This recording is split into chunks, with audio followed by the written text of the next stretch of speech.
একটি ছোট গ্রামে একজন পরিশ্রমী কৃষক থাকত। তার নাম ছিল রহিম।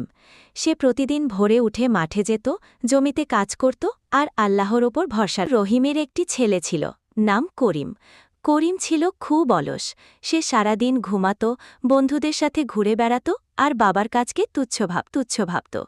একদিন রহিম অসুস্থ হয়ে পড়ল।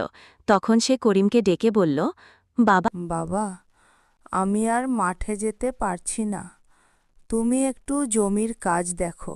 করিম অনিচ্ছায় মাঠে গেল, কিন্তু সে ঠিকমতো কাজ করল না। জমিতে পানি দিল না, আগাছা পরিষ্কার করল না, শুধু বসে বসে সময় কাটাল। কয়েকদিন পর ফসল নষ্ট হতে শুরু করল। গাছগুলো শুকিয়ে গেল, জমি ফেটে গেল। তখন করিম বুঝতে পারল, এভাবে চললে তাদের পরিবারে খাবারই থাকবে না। দৌড়ে বাবার কাছে এসে বলল, আব্বা, আমি ভুল করেছি। আমি কাজকে গুরুত্ব দিইনি, তাই ফসল নষ্ট